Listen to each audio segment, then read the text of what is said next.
नमस्कार साथियों, मैं अनुष्का एक बार फिर से स्वागत करते हैं आपके अपने यूट्यूब चैनल शायद सहपाठी में। तो साथियों, आज मैं नासिरा शर्मा की कहानी ततैया का दूसरा भाग लेकर आई हूँ। तो चलो देर न करते हुए शुरू करते हैं। घर में बढ़ता तनाव देख युवीर अंदर अंदर खौलने लगा था, जिसके कारण इस घर की शांति भंग हुई है। उसको पकड़कर पीट आए, थाने में रपट लिखवाएं। इस तरह हाथ पर हाथ धरे या दुख मनाने से क्या मिलेगा। गायक चाचा उसके इस उबाल पर ठंडे पानी की छींटे या कहकर डाल देते हैं कि शुक्र कर बेटे की इज्जत पर बट्टा नहीं लगा, मान मर्यादा सही सलामत है। अब तो इस खड़े पानी में ढेला फेंकेंगे तो कीचड़ सारा बहू पर गिरेगा। कैलाश बारी का यह क्या बिगड़ने वाला है। वह ठहरा लुच्चा लफंगा। किस्मत अच्छी थी जो नशे के कारण उसे कुछ याद न रहा। 2 दिन तक नाली में पड़ा रहा।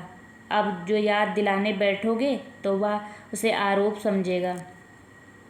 आग बुझ गई है, उस पर 2 लोटा पानी और डाल दे ताकि बची राख भी बह जाए। हर पल युवी संताप से गुजर रहा था। मन की शांति के लिए हनुमान चालीसा या गायत्री मंत्र का जाप करता, मगर अपने को बिल्कुल अकेला पाता। कष्ट में पास रहने वाली माँ आज जाने उससे इतनी दूर क्यों चली गई थी, जिससे मन की बात खुलकर नहीं कह सकता था। माँ सब कुछ जानकर भी अनजान बन रही थी। जीवन भर लोगों से लोहा लेने वाली आज क्यों उनसे भय खा रही है। उसे अपने विवाह का दिन याद आता है, जब विदाई के समय सास ने रोते हुए उससे हाथ जोड़े विनती की थी, बेटा यह तनिक मंद बुद्धि की है, जो सिधाई में कुछ उल्टा सीधा कर बैठे तो नादान समझकर बिसरा देना। लल्ली अभी छोटी है। युवीर मीठी यादों में खो गया। वह कितनी भोली और सीधी थी। उसे तो मुझसे भी कम संसार की समझ है। शुरू शुरू में माँ उसके बचपने पर कितना हंसती थी। कई बार उसकी छोटी छोटी बातें दोहराती थी। हरदम उसे सजाती दुलराती हुई कहती थी कि मैं जवानी में विधवा हुई सो अपने सारे अरमान बहू पर पूरा करूँगी। और अब सिहर उठा युवीर माँ के बदले व्यवहार पर। फिर धीरे से बोला, उसे घर लाकर मैंने अच्छा किया, ऐसी दशा में वह कहाँ जाती। युवीर का मन मस्तिष्क तो उसी रात अनहोनी घटना से उबर चुका था। अब वह सहज जीवन पहले की तरह जीना चाहता था, मगर बारिन अभी तर्क नहीं तलाश कर पाई थी। उसको घर का सूनापन अखरता था, मगर वह उस गांठ को खोल नहीं पा रही थी जो सन्नों को लेकर उसके मन में बन गई थी। एक तरफ उसे सन्नों पर दया आती और दूसरी तरफ क्रोध। वह खुद समझ नहीं पाती कि इस घटना में से कैसे निपटे। कभी उसके मन में शंका जन्म लेती कि सन्नों से पहले वाला प्यार दुलार दिखाया तो वह ढीठ हो जाएगी। कच्ची उम्र है, कल जो गलती करेगी दूसरों के सर मढ़ेगी। और यूं फटी फटी में रहती हूँ तो घर की खुशी खुशहाली खटाई में पड़ जाती है। क्या यह घर सदा दुख के भंवर में फंसा रहेगा। आज तीसरा दिन है, मगर लगता है 3 युग बीत गए। न काम में दिल लगता है, न मोहल्लेदारी में दिल बहलता है। वह तो कहो राम जी की कृपा थी कि किसी ने देखा नहीं, वरना बहू रानी पीहर गई है क्या भौजी, दिखाई नहीं पड़ी। 2-3 दिन से नल पर नहाती नत्थू की दादी ने पूछ लिया। नहीं तो कहकर बारन कोठरी में जा समाई। मन ही मन बड़बड़ाने लगी, कैसे टोह ले रही है बुढ़िया। बाहर धूप खिली थी, चबूतरे पर पत्ते पड़े थे। सब कुछ वैसा ही छोड़ कोठरी के अंधेरे में माथा पकड़ बूढ़ी बारिन बड़बड़ाती खींचती हुई कुछ देर बैठी रही। युवीर की माई, जरा बाहर निकलो। सिल्लो महाराजन की पाटदार आवाज़ गूंजी। क्या है रे सिल्लो, बारिन कहते हुए बाहर आई। यह सब सामान समेटो और हमारे साथ घर चलो। काहे, क्या हुआ फिर। वही रामायण खोलकर बैठ गए हैं। गीता के ससुरे कि जब राम जी राजा होए के सीता मैया को न रख पाए तो हम तो ठहरे प्रजा, सो ले जाओ अपनी पोती को। तुम ही बताओ ये कहाँ का न्याय है। सिल्लो साड़ी समेट चबूतरे पर बैठ गई। हुआ क्या, कुछ बताओ तो। कि बस चल पड़े। बारिन अभी अपने टाट के टुकड़े पर बैठ चुकी थी। प्यास बड़ा जोर पकड़े है। सन्नो रानी जरा मासी को पानी दे जा। सिल्लो इतना कहकर मुड़ी। मैं लाती हूँ, तू बैठ। बारिन झटके से उठी। काहे तुम लाओगी? बैठो और हमार विपदा सुनो। तुम तो जानती हो राधे को लकवा मार गया। गीता आई पीह तो सुनकर वह भी चली गई बुआ के घरे। इधर उसका पति लिवाने आया कि घर पर मेहमान आए हैं, रोटी बनानी है, तो गीता को वहाँ नहीं पाया। बस तब इसे युद्ध छिड़ा है कि हमारे पूछे बिना या कई बार इधर उधर डोलती है। जब कहकर जाती है कि भाई के घर जा रही है तो बुआ के यहाँ आ जाती है। लाख समझाओ बताओ मगर ई हरामी ससुरा एक ही बाट रटत है। इतना कहकर सिल्लो ने ऊंची आवाज़ से कहा, बहू पानी ला, गले में कांटे चुभ रहे हैं। यह जाड़े की प्यास बड़ी बावली होती है। हाँ तो मैं कह रही थी कि वह ससुर है जो तो बूढ़ा मगर मन में रंगीला सियार। एक दिन गीता के साथ कुछ खैर, गीता तो भय से चीख पड़ी। बात बन गई कि चूहे से डर गई थी, मगर तब से वह बूढ़ा उसके पीछे हाथ धोकर पड़ गया है। मासी पानी, सन्नो ने कांपती आवाज़ से कहा। खूब खुश रहो। पानी की लुटिया ले।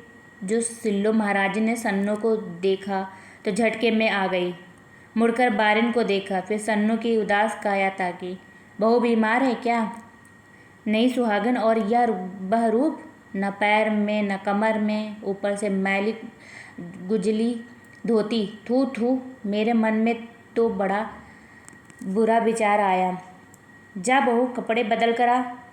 तुम डांटती डपटती नहीं हो क्या? मैं तो इस अधेड़ उम्र में खिचड़ी बाल के संग एक दिन बिंदी काजल न लगाऊं तो फिर देखो कल सास ताना मारेगी कि हमारे लड़के का सुहाग रखने में कौन सा हाथ घिसता है। कहकर हंस पड़े। सिल्लो फिर सन्नो की तरफ मुड़कर बोली, भाग 3, नहा धोकर भोर में ही तैयार हो जाया कर। सारा दिन लोग आते जाते हैं, अच्छा नहीं लगता बहू। सन्नो उल्टे पैर कोठरी में वापस चली गई। बारिन का चेहरा पीला पड़ गया। सिल्लो ने गटागट पानी पिया, फिर बोली, चल रही साजो, तुझसे अच्छा वकील कोई नहीं। हमारा तू हराएगी उस ससुर गिद्ध को जो बात बेबात बखेड़ा खड़ा कर रहा है। चलती हूँ, बड़ी आवाज़ में बारिन बोली। उसके तेवर तो टूट कर गिर चुके थे। मन में प्रश्न उठ रहा था कि वह तो बूढ़ा खूसट गिद्ध है और तू क्या है साजो? डायन, ततैया, मंथरा, या फिर किस मुँह से जाएगी तू किसी अबला की वकालत करने? जब अपना घर न संभाल सकी तो अपने तरकस के तीरों से कौन सा निशाना साधेगी? तू ऐसी पत्थर की मूरत क्यों बनी बैठी है? कुछ घटा है क्या कहीं बहू से? सिल्लो कुछ टटोलती सी बोली। अरे मेरे घर में क्यों कुछ ऐसा वैसा होने लगा? बस जरा बहू का जी उल्टा पुल्टा है, सोच रही थी कि उसे यूँ छोड़कर जाना। सोचना विचारना क्या है? बहू के आगे बेटी बिसरा दोगी? उसका तो सब कुछ दांव पर लगा है। बस उठ, धोती चाहे तो बदल ले। कहती हुई सिल्लो महाराजन खड़ी हो गई। उसी के साथ युवीर की माँ भी, और चलते समय उसे कहना पड़ा, या पत्ते समेट लेना, मैं लौट कर आती हूँ। बारिन जब सिल्लो के घर के झमेले को सुलझाकर लौटी तो कुछ परेशान सी रही है। उसे बार बार एक ही प्रश्न उठा पटक रहा था कि औरत की यही दुर्दशा कहाँ से शुरू होती है। कोई घटना घटने से या फिर उस सारे कांड के निपट जाने के बाद, अर्थात जब उसे घर निकाला मिलता है या फिर वह घर में रहकर प्रताड़ित बनी रहती है, खिजलाई जीव की तरह दुत्कारी। युवीर के पिता का जब देहांत हुआ था तो उसके बाद वही तो कमाने वाली बची थी। दोने पत्तल से उस हलवाई की दुकान से उस हलवाई की दुकान पर जाते हुए क्या उसे सब माँ बहन ही समझकर ताकते थे? युवीर की माँ कहाँ हो? सत्तो अपनी ढोलक रखते हुए बोली। राम सत्तो बहन, आओ बैठो, कहती युवीर की माँ ने सत्तो को अंदर ले गई। तय हुआ रहा कि दशहरे बाद करोगी पूजा संगीत, मगर अब तो दिवाली आ रही है। का बात हुई, सब कुशल मंगल है ना? बीमारी कह के थोड़ी आती है। इधर जरा सब का शरीर ढीला रहा, उसी में भूल गई तुम्हें न्योता भेजना। फिर कब सोचे हो? बताते हैं, पहले कुछ जलपान तो करो। बतासे वाली गली से पैदल आ रहे हैं, सोचा दम लेकर आगे बढ़े। पैर तो समझो बहू कहाँ है, दिख नहीं रही है। अंदर आकर पैर फैलाती सत्तो इधर उधर देख एकाएक बोली, अंदर लेटी है जी, अच्छा नहीं है। बारिन ने प्रश्नों का सिलसिला वहीं यह कहकर समाप्त कर दिया। सत्तो के जाने के बाद बारिन उदास हो गई, जैसे घर आई खुशी के लिए उसने किवाड़ उड़का दिए हो। आखिर वह यह सब क्यों कर रही है? दूसरे के लिए लड़ती है, मगर अपनी उसके अंदर न्याय का यह दोहरा मापदंड क्यों? कहीं वह अपने को सास समझकर आंखों पर पट्टी तो नहीं बांधे हुए है? सन्नों का दुख उसे क्यों नहीं दिखता, और इसके लिए वह व्याकुलता अपने अंदर नहीं पाती है जो गीता के लिए उभरी थी? क्या वह यह सब अपने प्रदर्शन के लिए तो नहीं करती है कि वह बड़ी न्याय वाली दयालु आत्मा है? पूरी बिरादरी की मुखिया बनने में उसको आत्मसंतुष्टि मिलती है। औरतों की वकालत करते हुए कहीं उसे अपना महत्व जान पड़ता है, या फिर सन्नों को लेकर वह इतनी निष्ठुर क्यों हो गई है? कहीं उस घटना का सारा आक्रोश अनजाने में सन्नों पर खाली कर अपने अपमानित आहत का बदला तो नहीं चुका रही है? सारे दिन बारिन बहकी बहकी रही। तवे पर रोटी डालती तो उलटना भूल जाती, दूध उबलकर गिरने लगता तो उसे उतारने की सुध न रहती। बस आंखों के सामने रात की घटना डूबती उतराती रही। राम राम राधे श्याम का जाप करने पर भी उसकी बदहवाशी में कोई फर्क नहीं पड़ा। युवीर के जाने के बाद उसने संदूकची खोली, फिर बंद कर दी। छोटी कोठरी के दरवाजे तक गई, मगर उल्टे पैर वापस लौट आई। काम में दिल नहीं लग रहा था। पत्तों के गट्ठर खोले नहीं। एक बार मन किया पड़ोस में लल्लाइन के घर जाकर बोल बतिया कर दिल बहला हल्का कर ले। फिर मन महसूस कर बैठ गई। हाथ मलते हुए मन ही मन बुदबुदाई, दूसरों के लिए लड़ना कितना सरल है री साजो, मगर जब स्वयं पर बनती है तो सब कैसा कठिन जटिल लगता है। सन्नू की भूख प्यास तो उसी दिन से उड़ चुकी थी। सास की पटकी थाली से एक दो कौर बड़ी मुश्किल से गले के नीचे उतारती, और जो सास के पैर की आहट लगती तो वह सहम कर अपने अंदर सिकुड़ जाती। उसे न सास का बदला बर्ताव समझ में आ रहा था और न अपनी गलती। उसे तो विश्वास था कि सास उसे लिपटा कर रोएगी, प्यार करेगी, उस अभागे दानों को कोसते हुए उसकी कलाई में लेप लगाएगी, मगर उसकी आंखों में पल भर कौंधी खुशी बहुत जल्द व्यंग बाढ़ में परिवर्तित हो गई। अब वह क्या करे? उसका क्रोध कैसे शांत करे? घर के काम में हाथ नहीं लगाने देती, सेवा करने जाती हूँ तो पैर खींच कर धुतकार देती है। रात भर अजीब सपने आते हैं, जबकि बात सिर्फ इतनी थी कि वह शराबी कुछ दूर जाकर ठोकर लगने से गिर गया था। मस्त पहले से था, गिरा तो होश में ना रहा। अपनी कलाई को सहलाती वह तेजी से पलटी थी, तभी जवान लड़कों का एक झुंड गाली बकता, हंसी मजाक करता वहीं खाली दुकानों के चबूतरे पर बैठ गया था। वह किसी तरह पान के खोखे के पीछे छुप गई थी। कितनी देर तक वह सांस रोके रही थी। जब वे लड़के आगे बढ़ गए तो उसकी जान में जान आई थी। एक दो रिक्शे सवारी बिठाए फर फर निकल गए थे, वह उन्हें रोक नहीं पाई थी। जब उसकी शक्ति जवाब दे गई तब उसे साइकिल पर आता कोई दिखा, और वह कोई और नहीं युवीर था। बस बस रोको, मत डरो, डरने की बात क्या है, अब मैं आ गया हूँ। यह युवीर से लिपट कर फपक पड़ी थी। निराश युवीर उसे पाकर निहाल हो गया था। नाली में औंधे पड़े उस आदमी को वह पहचान गया था। सारी बातें सुन युवीर सन्नों को दिलासा दे साइकिल पर बिठाकर बोला था, माँ राह देख रही है, तुझे देखकर खुश हो जाएगी, अब घर चलते हैं। साइकिल के पैडल पर पैर घुमाता युवीर किसी विजय की तरह बोला था। उसके मन में उत्साह का अथाह समंदर हिलोरे ले रहा था।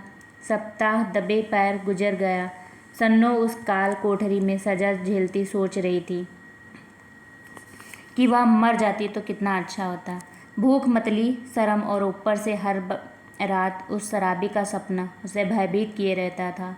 वह हर सुबह इंतज़ार करती थी कि शायद माँ उसे न आवाज़ देकर बुलाए और रात युवीर उसके पास आकर उसे इन सपनों से मुक्त कराए, मगर वे दोनों अपने अपने रण क्षेत्र में थे। उन्हें क्या पता था कि किसी को उनकी कितनी सख्त ज़रूरत थी।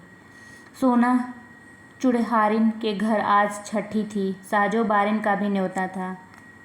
अकेले जाने पर सब उससे सन्नो के बारे में पूछेंगे। जरूर वह क्या जवाब देगी। तबीयत का बहाना भी कब तक चलेगा। वहाँ ले जाने भर के लिए बहू से बात शुरू करना उसे अच्छा न लगा। चेहरे पर छाया तनाव क्या छट पाता है। उस दिन सत्तो आखिरी ताड़ ही गई थी। बारिन के कानों में सोहर गाने की आवाज़ ढोलक की थाप के साथ जब ज़्यादा शोर मचाने लगी तो वह बैठी न रह सकी। चलो चलती हूँ, कह दूँगी घर पर मेहमान आए हैं। सोना चुहाड़िन का जगर मगर घर उसे अंदर से हिल गया। खाना पीना, गीत बधाई, कैसा उत्सव मना रहे थे सब सज धज कर, और वह भी ढोलक संभाल कर बैठ गई। मोहल्ले की बात थी, तरंगों में बह गई। वहाँ जाकर भूल गई कि उसके मन में कोई कुंठा, कोई आक्रोश फन काढ़ रहा था। नल पर रोज़ जमघट लगता, वही भीड़ भाड़, वही चहल पहल। युवीर की माँ को लगता 1-2 दिन बाद जैसे सब सन्नों को भूल गए। फिर किसी ने पूछा कि तेरी बहू मरी या जी? उसे ही कहाँ दूसरों की पड़ी होती है, जो दूसरे को उसकी पड़ेगी। फिर काहे वह धोबी की तरह एक ही बात पीटे जा रही है और भय से मरी जा रही है। उसने अपने सामने पड़े पत्तों के ढेर की तरफ देखा जो वृक्षों की टहनियों से अलग कर दिए थे। वह उन्हें एक आकार देती है, उन पत्तों को हवा में बेकार डोलने और कूड़ा बनाने से पहले उन्हें उपयोगी बनाती है। फिर बदलते मौसम की जगह वह सपाट चट्टान की तरह सख्त क्यों हो गई है। रात को सोई तो सपने में देखा उसके घर में आग लग गई है। युवीर सन्नो को बचाने अंदर भागा तो लौटा नहीं, और वह कोठरी की आग बुझाने के लिए जो बर्तन उठाती है खाली पाती है। नल की तरफ भागती है तो देखती है टोटी सूखी पड़ी है। छिटपटाती सी बारिन नींद में उठ खटोले पर बैठ गई। सामने युवीर का लाया कैलेंडर लगा था जिसमें कृष्ण घुटनों के बल बैठे गगरी में से भर भर मुट्ठी माखन खा रहे थे। उसने मुड़कर बाहर देखा जहाँ चबूतरे पर युवीर लेटा था। अंदर छोटी कोठरी में सन्नो, बीच में वह दीवार नहीं बल्कि खाई की तरह पड़ी है, सर से पैर तक विष में भरी हुई। शायद पिछले जन्म में कोई बिसोली जीव होगी, तभी अत्याचार का यह ढंग अपना पाई, वरना राई का पहाड़ न बनाती। कमसिन बेटे को यूं न सताती। मैं और अत्याचार बारिन गिनगिना उठी। नहीं, मैं क्यों करूँगी किसी पर अत्याचार। हर पराई पीर अपनी समझी। लाली पासिन की विधवा बहू ने जब जहर खा लिया था तो वही तो गवाही देने पहुंची थी, वरना पूरा घर जेल में सड़ता। आज तक उसने अपने किए पर पछताते कि बहू पर काहे संदेश किया था। राजू घोसी की लौंडिया को पेट रह गया था, उसी ने सुमरिन दाई से चुपाते सारा काम करवाया था। उसकी डोली भी उठ गई। आज उसके पैर धो धो सब पीते हैं कि सबकी लाश ढांकी। फिर वह कैसे अत्याचारिन हो गई। उसे याद आया जब वह गर्भवती थी तो युवीर की दादी कैसे ऊंच नीच समझाती थी। सूरज ग्रहण वाले दिन उसे पालथी मारकर तब तक बैठने ना दिया जब तक वह ग्रहण हट न गया। कैसा लाड़ दुलार करती थी, मगर वह क्या कर रही है सिवाय उस दिन के जब पता चला था कि सन्नो के पैर भारी हैं। उसके परिवार के वृक्ष पर एक नई कोपल का फूटा हुआ है। वह खुशी में भर लड्डू बांट आई थी। यही कर्तव्य बचा है एक गर्भवती के प्रति। व्याकुल सी बारिन उठी, संदूकची खोल पोटली निकाली और छोटी कोठरी की तरफ बढ़ी। उड़कर दरवाज़ा खोला और धीरे से पुचकारा, सन्नू। सन्नू मलगिजी साड़ी में लिपटी बेसुध पड़ी सो रही थी। बारिन सिरहाने बैठ सन्नू के सिर पर हाथ फेरने लगी। उसके मन में बहू के लिए अजीब ममता उमड़ आई। आंखों में गीलापन उतर आया। सन्नू पहले कुनमुनाई, फिर नींद में डूबी आंखें खोली। माँ पर नजर पड़ते ही वह हड़बड़ाकर उठी और भयभीत सी हो सर पर आंचल बराबर करने लगी। उठकर कपड़े बदल ले बहू, क्या हाल बना रखा है तूने। सन्नू की पलकें झपकाई। उसके होंठ कांपे फिर स्थिर हो गए, चेहरे पर रोष उभरा, आंखों में प्रश्न, जैसे पूछना चाह रही हो कि एकाएक यह काया पलट कैसा। उसे वैसा ही बैठा देख बारिन बहू का मन ताड़ गई। लाड़ से बोली, हट ना कर सन्नो, उठ जा, मुझे मर जाने दो माँ, मैं तो पापिन हूँ। जाने कैसा सन्नो के मुंह से फूट पड़ा। ना ना बहू, यूँ बोलकर मुझ पर जुल्म मत कर। पापी तो वह राक्षस था, तू पापिन क्यों होने लगी। मेरी मत मारी गई थी, तुझे मेरी उम्र लगे। बारिन ने बहू को छाती से लिपटाया। सन्नो सुबक पड़ी। बड़े क्रोध ना करे तो छोटों पर प्यार कैसे मिले। जेवर की गठरी बहू को थमा, माथे पर प्यार कर बारिन आंखें पोंछती बाहर निकली। रात आधी गुजर चुकी थी। युवीर रोज की तरह रजाई लपेटे चबूतरे पर लेटा था। बारिन ने उड़का दरवाज़ा खोला, बाहर निकली और बेटे के सर पर हाथ रखा। उसे पता था युवीर सोया नहीं है, तो भी उसका गाल थपथपाकर बोली, उठ जा लल्ला, जा अंदर कोठरी में जाकर सो, बहू अकेली है। ऊपर से हवा में कैसी ठंड भर गई है। युवीर के जाने के बाद बारिन ने तुलसी के आले के सामने माथा नवाया और मन ही मन बोली, कृपा आपकी जो मन की ततैया के डंक तोड़ने में सफल रही। यहीं पर इस कहानी का अंत होता है। तो दोस्तों मिलते हैं अगले वीडियो में, तब तक के लिए नमस्कार। और अगर वीडियो अच्छा लगा हो तो वीडियो को लाइक ज़रूर कर दीजिएगा। धन्यवाद।